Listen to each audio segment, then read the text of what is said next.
And out come the Browns with Higgins going out wide to the right. 3 in a triangle to the left. In the backfield, Nick Chubb on the right hip of Mayfield. From the Buffalo 7. On second down, he's back. He settles. He's throwing. End zone. Touchdown! It's Rashard Higgins! Welcome back, Rashard Higgins! With 1:44 left to go. Higgins was wide open in the back edge of the corner of the end zone on the right side, and Mayfield floated it right in there. Doug Deacon, wake up! I mean, come on. Now, if they had beaten the Broncos the week before, then you'd be looking at this schedule now and say this team is about to make a run. They could still, but there is no room for error anymore. The man who you saw there making that call, the Browns' legendary radio voice, who again, much like Eric Metcalf, came down to the stadium early, despite the fact that it's freezing outside. Jim Donovan, it's great to see you. Thanks for coming down. Good to be with you. Good to see you. Let's look at the Doug Deacon thing again. Doug didn't move. he didn't move, and you look at it. You're waving your arms. He's in the end zone, and he didn't move. Under the category, I think, been there, seen that. Right. And Doug's a legend, and when he was playing, the team was winning all the time, and obviously it's seen better days. They're trying to get back there, but I loved it. I saw this for the first time on Twitter. You're waving your arms, and he's like, coffee. Coffee. Are you going to be waving your arms tonight? Do you think there is a clear path here for a Browns win? I think there is a clear path. There was an awakening, I hope, on Sunday. It certainly looked that way.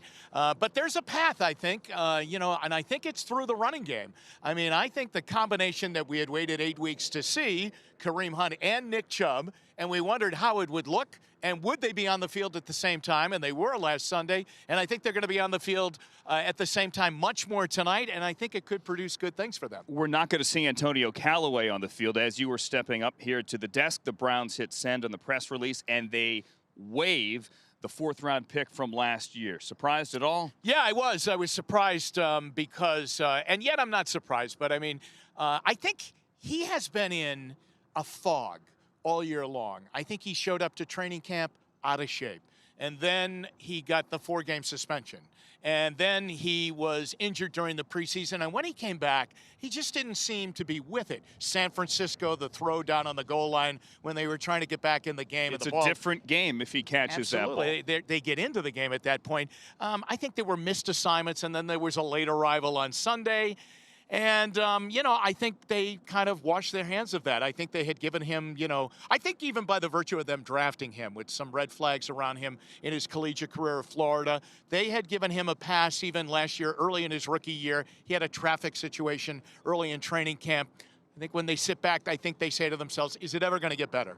Week 2 last year, New Orleans showed spectacular speed, got into the end zone. Tyrod Taylor threw it 50, 60 yards downfield. Right. He has shown those moments, but you got to be a pro, and I think that's what the Browns have said. You have not been a pro, and so they waive him. The other side of it, obviously, you mentioned the running backs, you mentioned the quarterbacks as well. The defense hasn't forced turnovers like it did a year ago under Greg Williams. When you walk down the street and people say, Jim, what is it? Why aren't they winning and living up to the preseason expectations? What do you tell people? Well, I think, there's no doubt that we might have all been out over our skis in the build-up to the season, in the predictions of them being great. Then it was probably premature as we put it all together. I think it's been difficult putting it all together and getting what they want to do. So offensively, if you break it down to football terms, they've had at times way too many penalties and way too many turnovers, and they've done them on the same afternoon at the times that they have lost games.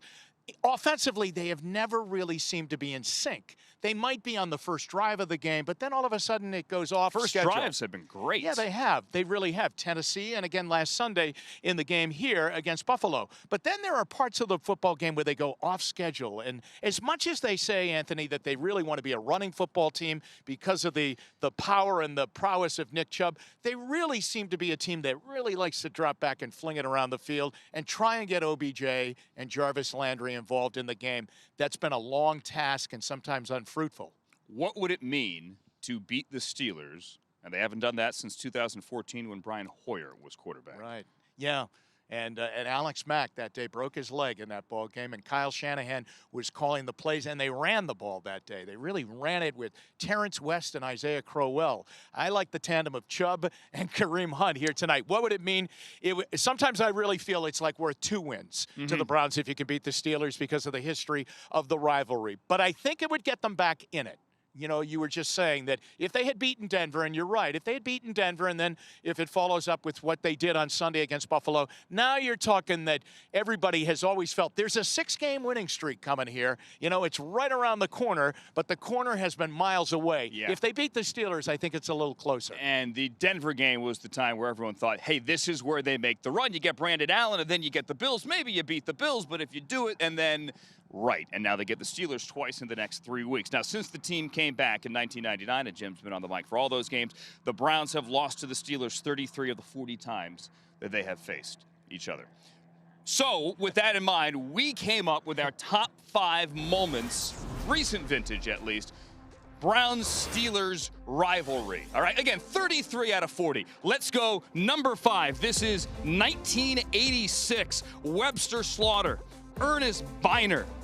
The Ice Cube, Gerald McNeil got in the end zone, and the Browns won 27-24. This snapped a 16-game losing streak against the Steelers in Pittsburgh. Week 4, 2003, DeAndre Davis, Kevin Johnson in the end zone game.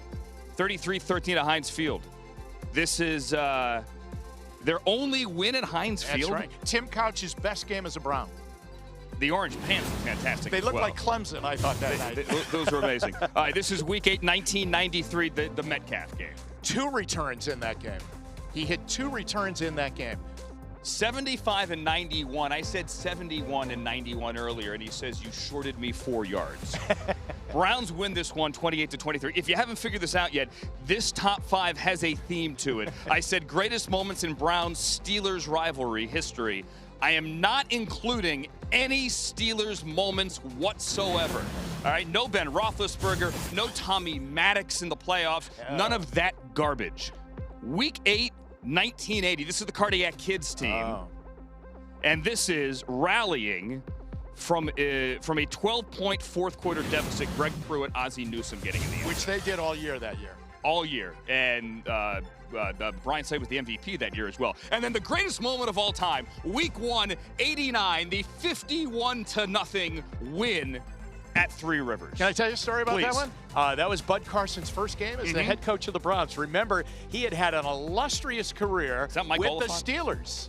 Yes, okay, he was the defensive coordinator under Chuck Noll. Yeah, he came over and took over as the head coach of the Browns, and he really was sympathetic. He almost felt really sympathetic towards the Steelers because he loved the Steelers. They really made his career, and he felt badly that the Browns beat them so badly that day.